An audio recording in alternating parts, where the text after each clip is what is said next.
Tuhan suka nggak dengan zikir Allah ini? Suka ya. Karena kalau Tuhan tidak suka, apalagi Allah. Ya, Tuhan aja menyebut namanya tidak suka gitu. Tuhan pun nggak mau namanya disebut sama Tuhan gitu, karena Tuhan tidak suka menyebutnya gitu. Karena saya mengambil gambaran itu, saya bukan mau menyinggung Tuhan atau saya mau mau menghakimi Tuhan. Ini saya membilangkan sudut pandang saya gitu kan. Man ahabba liqa Allah, ahabballahu liqa'ahu, wa man kariha liqa Allah, karihallahu liqa'ahu. Di situ dibilangkan, siapa yang suka bertemu dengan Allah, Allah pun suka bertemu dengannya. Bismillah. Assalamualaikum warahmatullahi wabarakatuh. Waalaikumsalam warahmatullahi wabarakatuh. Alhamdulillah, pada hari ini kita berjumpa ya teman-teman ya. Saya kedatangan tamu. Kemarin Tuan Baim sudah datang. Ini sekarang ada Tuan, jadi berdua nih. Tuan siapa namanya? Wanto. Nah, jadi begini. Kita di sini mau berbagi sudut pandang. Kita hanya bercerita. Yang pastinya cerita ini kita seputar zikrullah, zikir, fadzkuruni adzkurkum, Allah, Allah, Allah. Zikir menyebut nama Allah. Nah, segala sesuatu yang dia diulang atau dia melakukannya itu diulang, itu nanti dia ada tahapan-tahapan kepada si pelakunya gitu. Awalnya dia itu menyukai itu, sampai dia mencintai, sampai karena dia mengulang tuh nanti akan mendapatkan kenikmatan. Kalau sudah mendapat kenikmatan di dalam dia mengulang suatu amal atau suatu perbuatan, amal itu perbuatan ya, baik itu amal soleh ataupun amal yang tidak soleh gitu.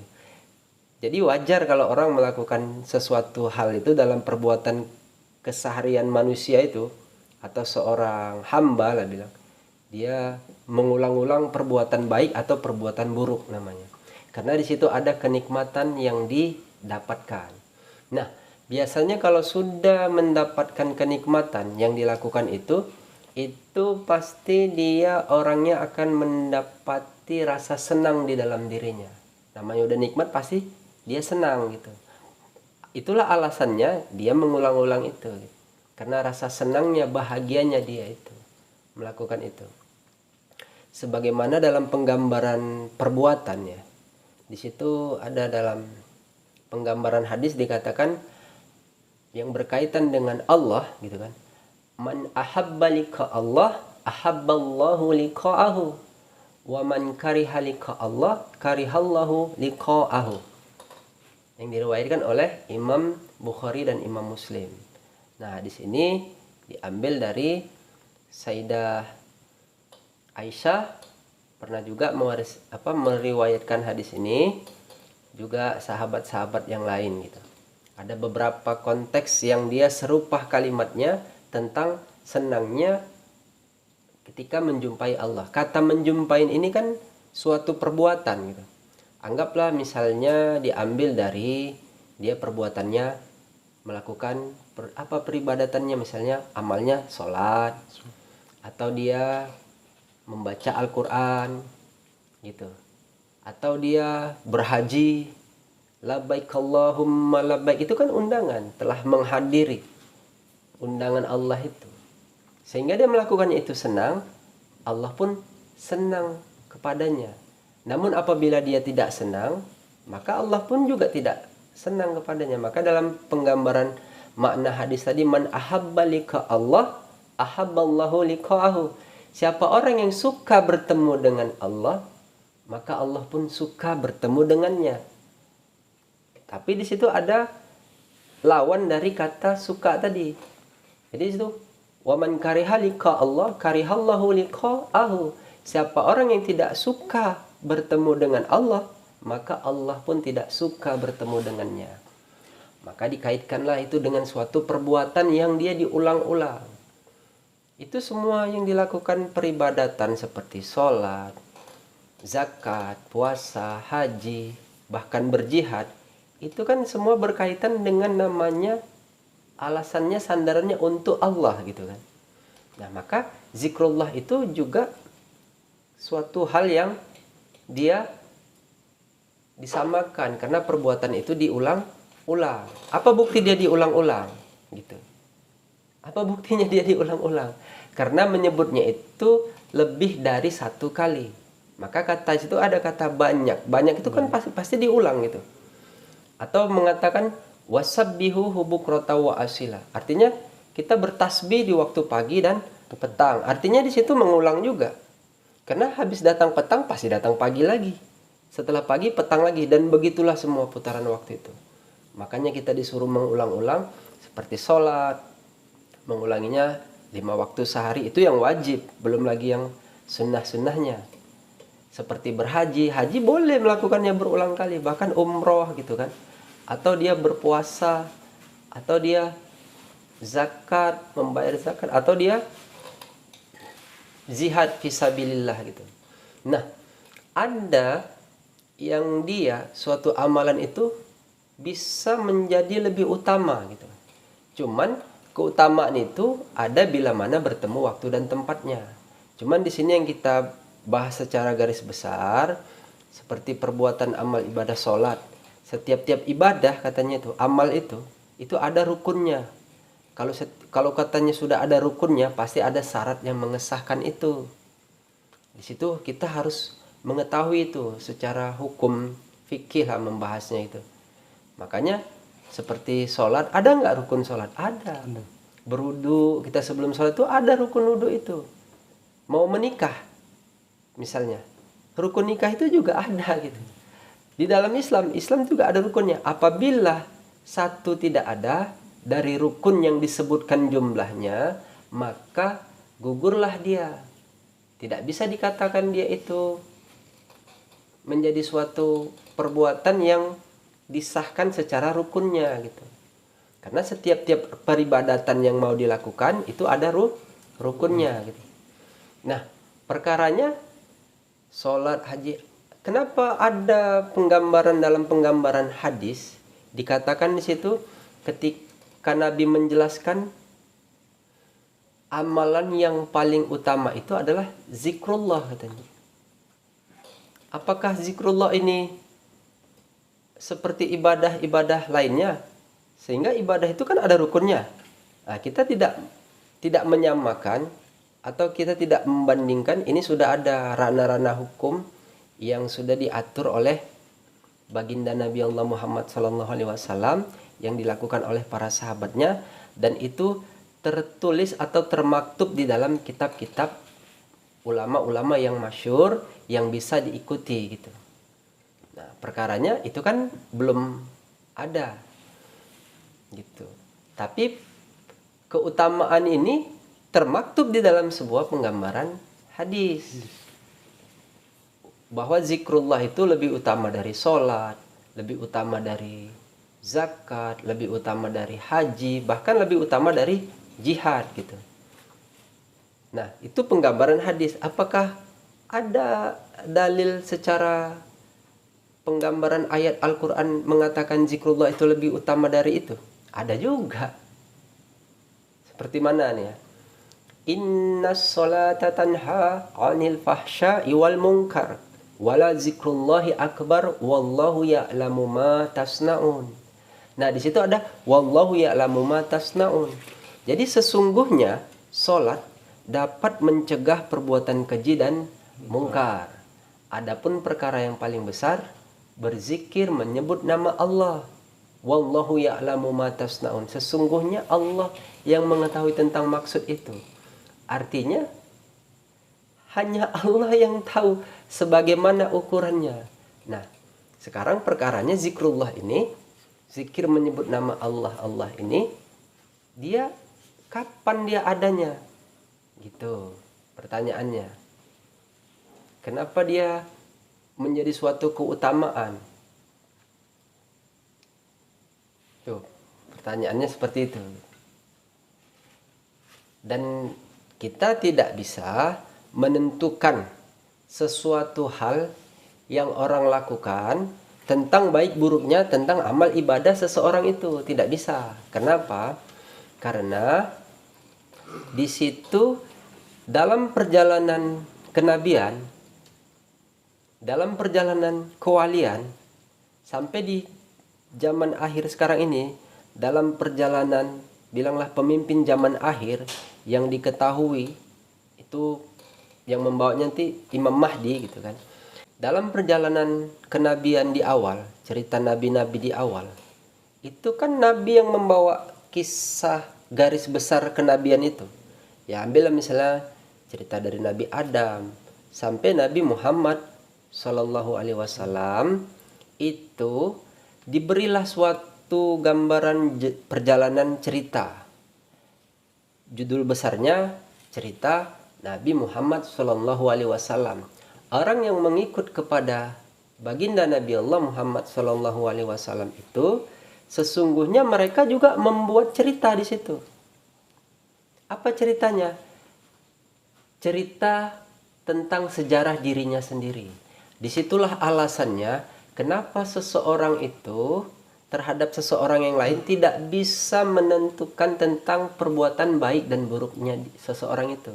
Kenapa? Karena misalnya contoh begini. Saya mengetahui perbuatan Tuhan itu benar atau tidak benarnya. Itu kan menurut saya. Tuhan juga begitu gitu kan terhadap saya gitu. Jadi yang kita lihat itu dengan apa yang kita ketahui, bisa saja orang lain itu salah gitu. Oh dia benar karena sama kita benar gitu. Kalau dia salah terus dia mau dihakimi, tidak bisa. Kenapa? Perbuatan salahnya, perbuatan benarnya itu kita tidak bisa menghakimi seseorang itu. Kenapa? Sesungguhnya seseorang itu sedang membuat sejarah dirinya sendiri. Nanti kan ada orang setelahnya bercerita tentang dia. Makanya dari cerita kenabian itu, para sahabatnya itu memiliki cerita enggak? Ada cerita khusus. Makanya nanti selain nanti di situ dibilangkan tentang hadis-hadis, ya kan? Di situ nanti ada lagi nanti ulama yang menukil itu tentang apa? Misalnya hikayatus sahabah gitu kan. Cerita tentang sahabat gitu. Nanti di masa setelahnya, masa kewalian atau di masa imam-imam yang masyhur seperti imam-imam mujtahid mutlak, imam-imam mujtahid mazhab, imam-imam mujtahid fatwa gitu kan. Semua ulama dalam garis besar cerita tentang perjalanan kehidupannya kan ada yang menceritakan tentang sejarah mereka.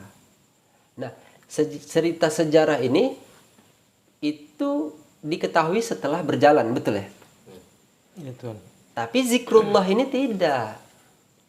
Justru zikrullah ini dia sejarahnya karena dia di akhir, makanya sejarahnya awal dan akhir. Kenapa saya katakan seperti itu?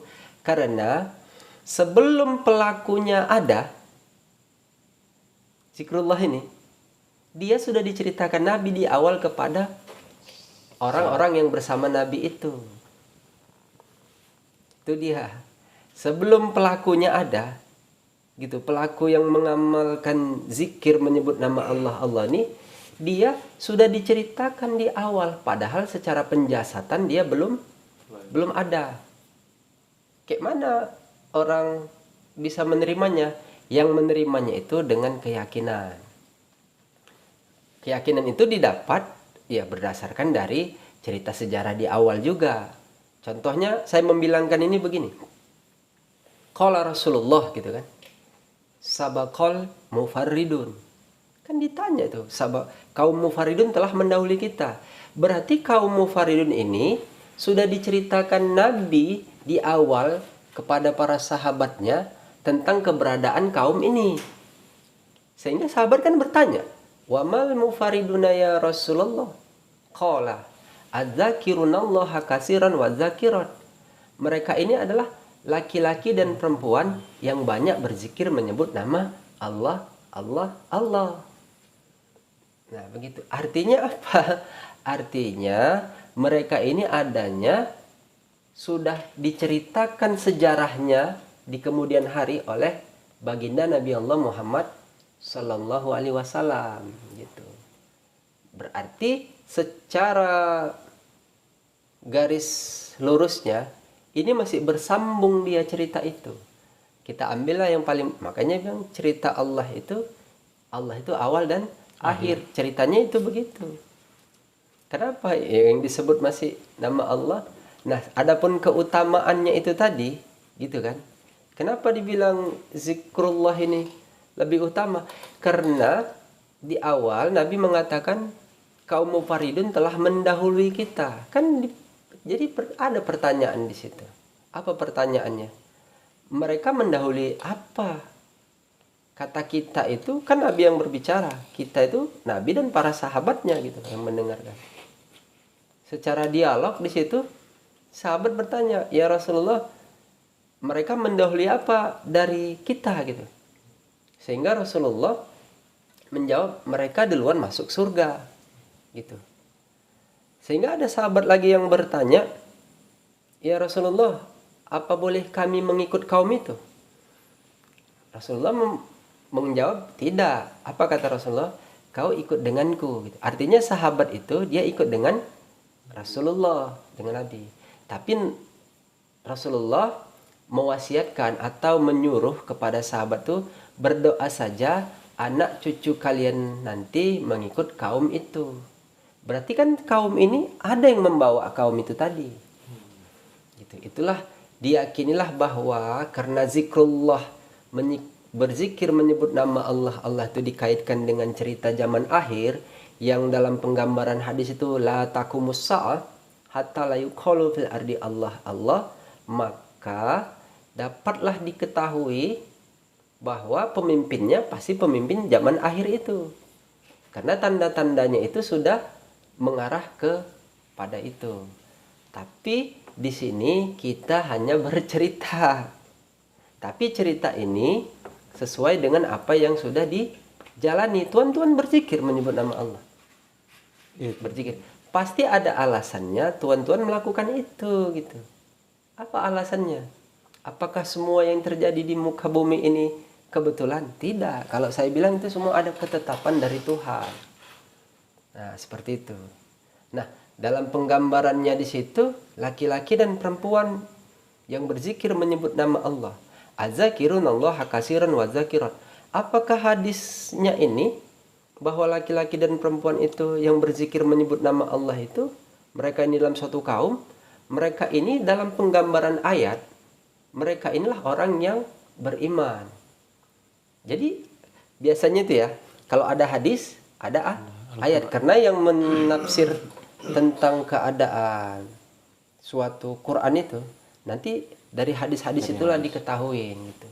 Makanya ayatnya di situ dikatakan innal muslimina wal muslimati wal mu'minina wal mu'minati wal qaniti wal qanitati was sadiqina was sadiqat والصابرين والصابرات والخاشعين والخاشعات والمتصدقين والمتصدقات والصائمين والصائمات والحافظين فروجهم والحافظات والذاكرين الله كثيرا والذاكرات أعد الله لهم maghfiratan wa ajran azima.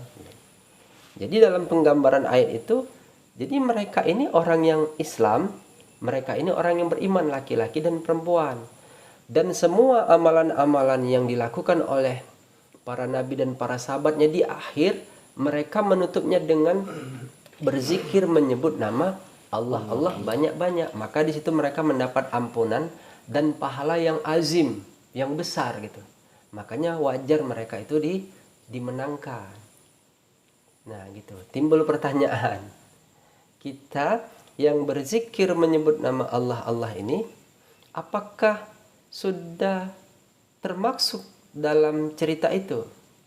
Belum tentu.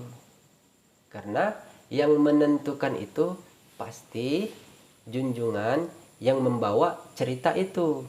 Sebagaimana yang dapat menentukan amal ibadah seseorang itu yang mengetahui benar atau tidaknya, yaitu pasti yang membawa tentang ibadah itu. Misalnya di awal tentang sholat gitu kan, yaitu pasti baginda Nabi Allah yang mengetahui tentang itu karena dia yang mengajarkannya gitu. Walaupun zikir Allah ini tidak diajarkan secara detail di awal, tapi penggambaran perbuatannya sudah diajarkan Nabi gitu. Bagaimana menurut tuan-tuan? Tuan-tuan kan sudah berzikir menyebut nama Allah, Allah. Kita kan berbicara seputar itu aja. Tidak ada yang mau ditanya Tuan.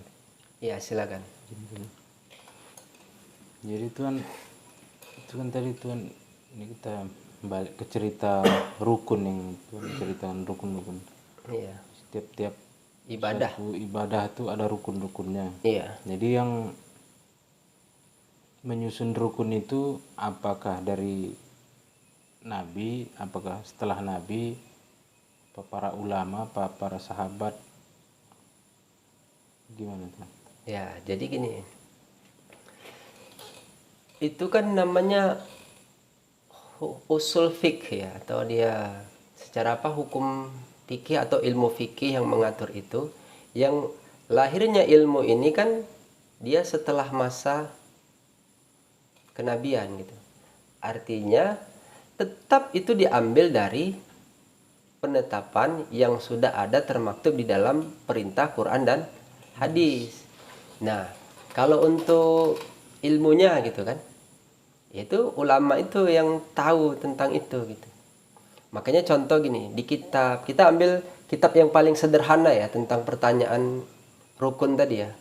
Saya masih mengingatnya gitu. Saya suka membaca gitu kan. Di awal biasanya kalau kita dulu di pondok atau lagi mengaji kepada seorang guru kiai yang bersandarkan kepada kitab ulama, kita ambillah kitabnya Safinatun Najah.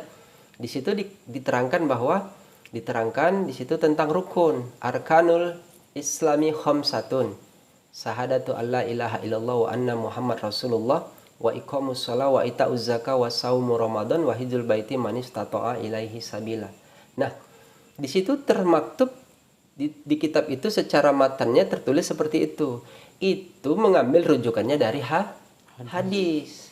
Yang ketika Nabi ditanya tentang rukun Islam, di situ kan ada dialog yang hadisnya itu panjang tentang dialog Nabi kepada malaikat Jibril. Sahabat bertanya, siapa itu ya Rasulullah? Rasulullah menjawab, itulah malaikat Jibril yang mau mengajarkan kalian. Artinya tetap itu semua rukun-rukun itu tadi bersumbernya dari Nabi itu di awal. Tapi ulama menjelaskannya lagi dalam suatu penjelasan dan ditulis atau ditukil oleh musannif. Nah, musannif itu yang mengarang kitab itu supaya ini bisa dipelajari dan diketahui oleh kita sampai sekarang ini. Karena penulisan hadis itu sendiri tidak ada langsung di masa Nabi itu. Seperti penulisan Quran itu kan kita udah sama-sama ketahui bahwa penulisannya di masa-masa kepemimpinan khalifah itu gitu. Gitu. Gimana Tuan? Mengerti tentang yang dia apa? Ada yang mau ditanyakan lagi? Jadi kan ini Tuan. Tadi kan Tuan menjelaskan hadis tentang sabaqul mufaridun. Iya. Laki-laki dan perempuan yang banyak berzikir menyebut nama Allah. Iya. Kan boleh saya bertanya nih, adakah zikir Allah yang palsu sama yang kawi? Karena kan kita nengok tahu lah manusia ini ngerombak ala amalan-amalan yang sudah ditentukan oleh pemimpin ataupun sehnya gitu loh Tuhan. Ada nggak yang lebih utama? Kenapa Tuhan mengatakan zikir Allah ini lebih utama daripada amalan-amalan yang lain? Nah, itu gimana itu Tuhan? Jadi begini, yang mengatakan itu bukan saya.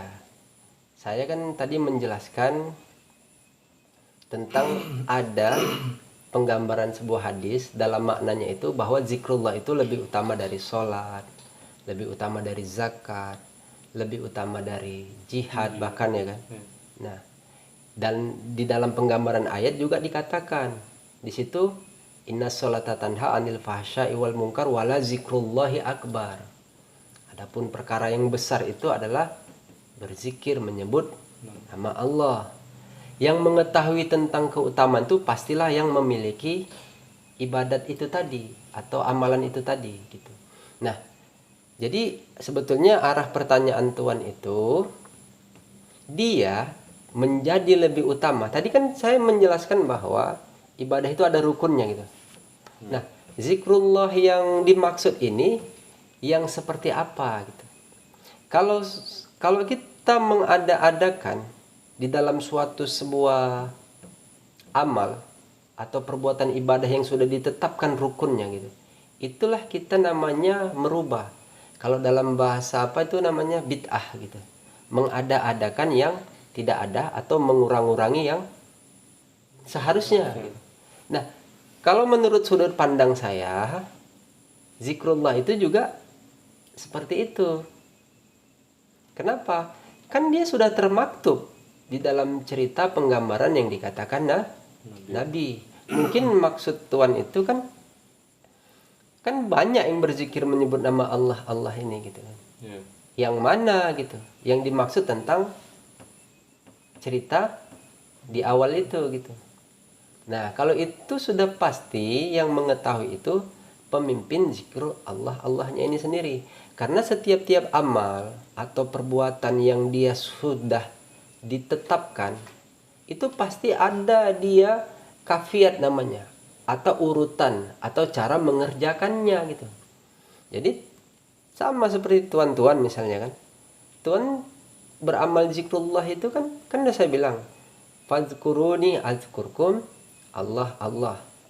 Apa nggak boleh rupanya menyebut nama Allahnya selain tidak itu gitu.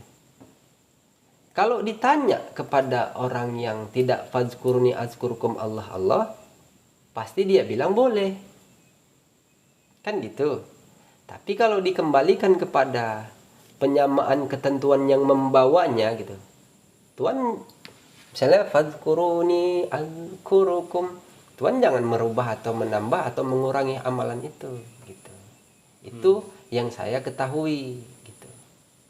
Jadi dia tidak bisa maunya kita, tapi maunya sang yang memiliki amalan itu gitu. Makanya Nabi mengingatkan sallu kama ra'aitumuni usolli, salat kamu seperti aku salat. Itu memiliki banyak makna gitu. Jadi ketentuan salat itu sebagaimana yang sudah diajarkan Nabi kepada orang-orang yang dipimpin Nabi langsung. Sama dengan cerita ini gitu. Cerita zikrullah. Jadi begitu. Mungkin itu maksud Tuhan bertanya. Karena mungkin kan kita kan udah saya bilang tadi, kita tidak bisa menentukan atau menghakimi lah bahasanya tentang perbuatan amal baik buruk seseorang. Kenapa? Karena dia sedang membuat sejarah dirinya sendiri. Lihat aja kurun masanya gitu. Misalnya masa kenabian gitu kan. Memang secara garis besar ini cerita masa Nabi gitu kan. Karena Nabi yang memiliki masa itu gitu. Cuman di dalam perjalanan bersama Nabi itu kan ada Nabi orang-orang yang dekat dengannya gitu. Yang membawa risalah ya. Risalah yang dibawa Nabi itu mereka meneruskan itu. Mereka kan di situ mereka menentukan tentang sejarah diri mereka masing-masing. Dia mau jadi apa gitu. Dia mau jadi yang berimannya atau sebaliknya. Kan gitu. Iya itu. Sampai makanya cerita itu nanti diantar lagi wali-wali kekasih Allah. Kan ada juga orang-orang yang dekatnya, dia nanti memiliki sejarah lagi. Nah, sedangkan mereka yang membawa cerita sejarah itu, dia pasti menceritakan junjungannya. Sama ini cerita zaman akhir juga begitu. Di dalam cerita zaman akhir ini kalau dia dikaitkan dengan zikrullah, zikir menyebut nama Allah itu, kan pasti ada yang membawanya itu. Gitu kan?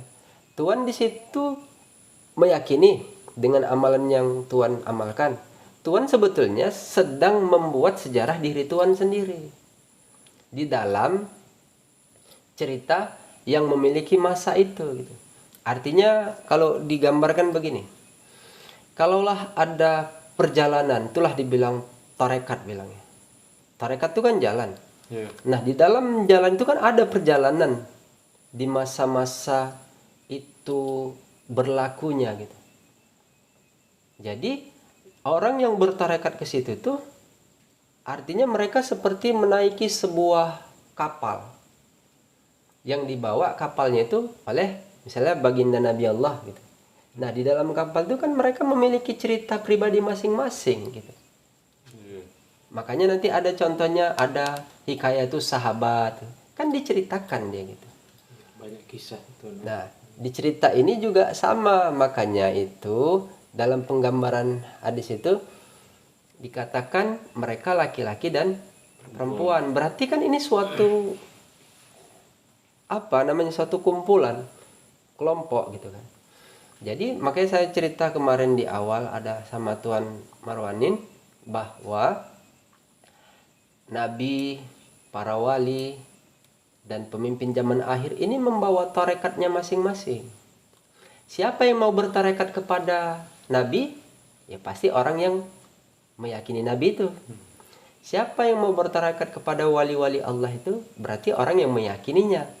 Siapa orang yang mau bertarekat kepada pemimpin zaman akhir? Berarti orang yang meyakininya juga. Berarti orang-orang yang meyakininya ini adalah mereka orang-orang yang sedang membuat sejarah dirinya sendiri. Disitulah alasannya kita tidak bisa menentukan atau menghakimi tentang perbuatan orang lain terhadap dirinya itu. Kok jadi kita yang menghakimi? Tidak bisa. Nah, malah pun sebaliknya gitu. Contoh begini. Tuan sholat. Tuan tidak sholat gitu. Bagaimana Tuan dapat mengadili atau menghakimi tentang sholat yang dilakukan oleh Tuan? Sementara Tuan aja tidak mengerjakan. Contoh begitu, paling dekatnya. Nah, begitu kalau misalnya saya berzikir menyebut nama Allah. Gitu kan? Tuan tidak berzikir menyebut nama Allah. Bagaimana Tuan mau mengadili atau menghakimi tentang perbuatan yang saya buat sementara Tuan saja tidak membuatnya gitu.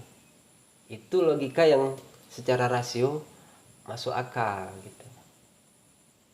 Padahal segala sesuatu yang dibuat itu kan pasti ada dasar-dasarnya kan. Makanya kita bilang, kalau di awal tadi kita cerita, kalau orang melakukan sesuatu itu diulang-ulang, dia pasti suka awalnya. Sehingga nanti dia mendapat suatu kenikmatan di dalam dia mengulang-ulang perbuatan itu. Bilanglah amal perbuatannya gitu. Nah, kalau dia sudah mendapat kenikmatan, ada timbul rasa senang. Kalau sandarannya itu karena berbuatnya karena Allah, makanya dikatakan di hadis itu, man ahabba liqa Allah, ahabballahu liqa'ahu. Siapa orang yang suka bertemu dengan Allah, Allah pun suka bertemu dengannya. Nah, kata suka bertemu dengan Allah ini tinggal kita menyusun di masa yang mana gitu. Contohnya misalnya jalan untuk bertemu dengan Allah itu dengan sholat. Gitu kan? Berarti kan dia suka dengan sholatnya itu. Dilakukannya berulang-ulang sehingga dia mendapat kenikmatan, dia senang. Allah pun senang melihatnya gitu. Begitu juga misalnya orang pada masa itu disuruh berjihad oleh baginda nabinya gitu kan, atau junjungannya gitu kan di kala itu. Mereka melakukannya itu senang. Kalau dia senang melakukannya karena Allah, Allah pun senang kepadanya gitu. Sama seperti yang Tuhan lakukan. Tuhan senang nggak berzikir menyebut nama Allah Allah ini gitu. Saya bisa melihat, iya senang lah. Kenapa? Karena melakukannya berulang-ulang. Mengulangi dalam sehari berapa kali. Tuhan kan sehabis sholat berzikir. Berzikir, fazkuruni azkurkum, Allah, Allah, Allah. Itu kan secara perbuatannya mengulanginya itu secara satu rukun atau bilang satu tertib gitu kan. Atau satu kali diamalkan dalam satu mengerjakan sholat itu kan ada urutannya gitu kan. Nah, dalam penyebutannya aja Tuhan sudah mengulang-ulang. Belum lagi dalam melakukannya dalam sehari berapa kali gitu. Itu semua ada alasannya. Gitu. Jadi nanti penilaiannya itu yang pasti dari kitanya dulu. Kalau kita tidak berbuat, apa yang mau? Contohnya begini, Tuhan mau diterima, tapi memberi saja pun belum gitu. Apa yang mau diterima gitu? Ngerti maksudnya? Sekarang kata memberi ini apa? Kau memberikan apa dalam perjalanan cerita kau masa hidup? Kan udah saya bilang, setiap-tiap masa ada orangnya. Setiap-tiap orang ada masanya. Tuhan kira-kira hidup di masa apa ini sekarang? Ini di masa mana? Tuhan tidak hidup di masa Nabi, karena tidak ada Nabi lagi setelah Nabi Muhammad. Alladzi la nabiyya ba'da. Mungkin orang meyakinnya hidup di masa wali-wali, sehingga banyak wali-wali yang diangkat oleh manusia. Ini wali ditentukan. Tapi kalau saya ditanya, yang menentukan wali Allah itu ya Allah gitu. Bukan manusianya gitu. Karena apa? Karena wali Allah itu dirahasiakan. Kalaupun dia tahu itu wali, berarti ini orang yang mengikut wali itu. Wali Allah itu, dia mengikut situ. Nah, sedangkan orang yang mengikut wali Allah itu, dia tidak bisa bercerita kepada orang lain tentang kewalian yang diikutnya. Kenapa? Karena sama dia berkhianat tentang itu. Kenapa? Karena wali Allah itu dirahasiakan. Gitu. Allah saja merahasiakannya. Masa kita mau apa gitu?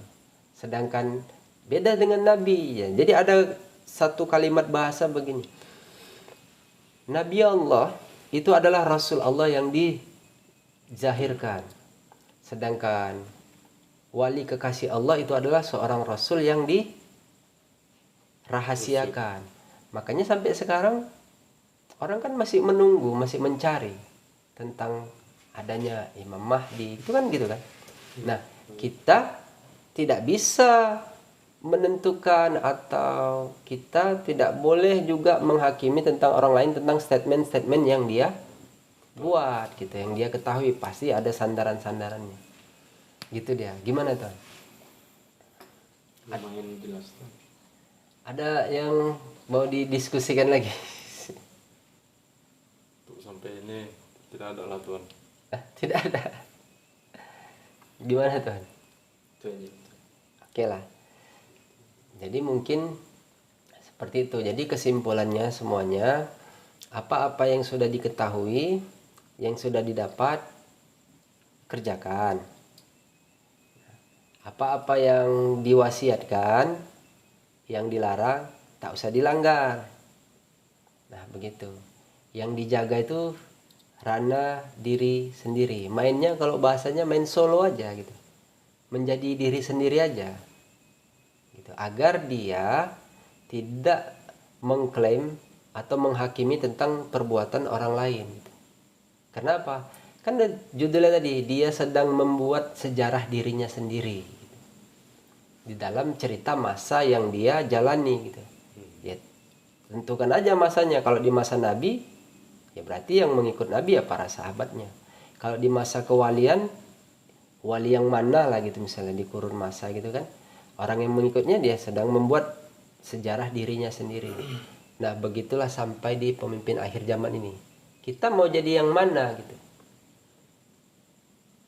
Kita semua kan mau diterima nih kan. Dari awal orang beribadah sampai akhir zaman ini semuanya kan mau diterima kan. Perkaranya kata diterima itu kan pasti ada yang diberikan. Karena apa? Karena apa yang mau diterima diberikan saja pun belum gitu. Jadi begitu dia. Karena itu jalan sebuah tarekat namanya. Jadi tarekat itu dari awal masa cerita kenabian sampai cerita wali-wali Allah itu sampai cerita, bilanglah cerita Imam Mahdi di akhir gitu. Karena itulah pemimpin zaman akhir itu yang diyakini, yang dikatakan oleh baginda Nabi Allah Muhammad sallallahu alaihi wasallam. Orang yang meyakininya bertarekat kepada Nabi, bertarekat kepada wali Allah, bertarekat kepada Imam Mahdi itu, sehingga nanti sang junjungannya tadi itu sekurun masanya yang menunjuk itu orangnya. Ini orang Nabi, Ini orang-orangnya wali, ini orang-orangnya mahdi. Kalau kata bertarekat berarti mereka ini orang tarekatnya di masa Nabi seperti para sahabat itu. Berarti ini orang tarekatnya di masa kewalian itu, di masa pemimpin zaman akhir inilah orang tarekatnya, dan pasti jumlahnya itu tidak banyak gitu. Karena pasti mereka itu orang-orang yang secara kuantitas yang banyak, karena ada kata ber di situ, bertarekat, mereka itu orang yang berkualitas gitu aja. Mereka itu orang-orang yang berstatus, mereka itu orang-orang yang dia ada gelarnya.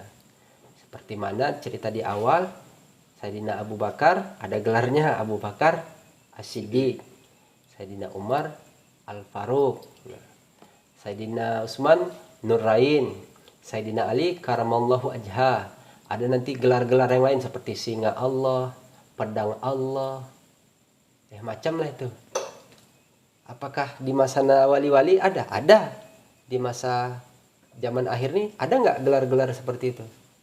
Mungkin ada gitu. Cuman entah apa nama gelarnya itu, ya pastinya pemimpin zaman akhir itu yang tahu. Kalau kita selaku hamba, kita hanya berharap, kita bermohon, apa-apa yang sudah kita ketahui kerjakan aja. Suka nggak dengan zikir Allah ini? Pertanyaannya gitu. Tuhan suka nggak dengan zikir Allah ini? Suka, Pak. Karena kalau Tuhan tidak suka, apalagi Allah. Ya, Tuhan aja menyebut namanya tidak suka gitu. Tuhan pun nggak mau namanya disebut sama Tuhan gitu, karena Tuhan tidak suka menyebutnya gitu. Karena saya mengambil gambaran itu, saya bukan mau menyinggung Tuhan atau saya mau mau menghakimi Tuhan. Ini saya membilangkan sudut pandang saya gitu kan. Man ahabba liqa Allah, ahabballahu liqa'ahu, wa man kariha liqa Allah, karihallahu liqa'ahu. Di situ dibilangkan, siapa yang suka bertemu dengan Allah, Allah pun suka bertemu dengannya. Siapa yang tidak suka bertemu dengan Allah, Allah pun tidak suka bertemu dengannya. Tuhan suka nggak menyebut nama Allah?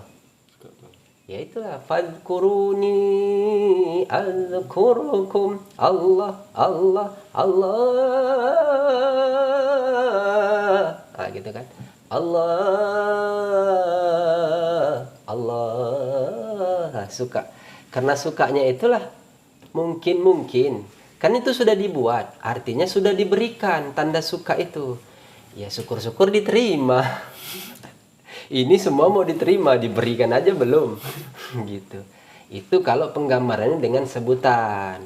Kalau Tuhan suka nggak baca Quran? Misalnya gitu. Suka gitu. Iya, kalau Tuhan saja suka membaca Quran, berarti pemilik Quran itu, yang memiliki kalam Quran itu, ya Tuhan itu, ya suka sama Tuhan gitu. Gitu gambarannya. Apa yang mau dibuat contoh-contohnya gitu. Mau dia berzikir, mau dia sholat. Sholat itu kan maknanya berdoa. Doa gitu. Hubungan sama Allah tuh dengan doa itu tadi. Jadi gitu. Apalagi puasa, jihad, zakat, haji. Suka nggak orang melakukan itu? Kalau betul-betul sukanya karena Allah, maka Allah pun suka dengannya. Udah gitu aja gambarannya. Jadi suka berzikir menyebut nama Allah ya? Suka ya? Atau disuka-sukain atau kayak mana nih? Gitu aja ya. Mungkin perjumpaan kita di sini hari ini. Nanti kalau ada waktu yang lapang kita dapat bertemu lagi. Mungkin saya ada pesan-pesan ini buat teman-teman di rumah. Jadi kita setiap melakukan sesuatu itu harus dengan rasa suka gitu. Apabila itu dikaitkan dengan amal ibadah, sukalah melakukannya. Apa bukti dia suka? Dia melakukannya berulang-ulang sampai dia nanti dapat kenikmatan itu. Kalau dia suka bertemu dengan Allah, maka Allah pun suka bertemu dengannya. Kalau dia tidak suka bertemu dengan Allah, Allah pun tidak suka bertemu dengannya. Wallahu a'lam. Billahi taufiq wal hidayah. Assalamualaikum warahmatullahi wabarakatuh. Waalaikumsalam warahmatullahi wabarakatuh. Alhamdulillah.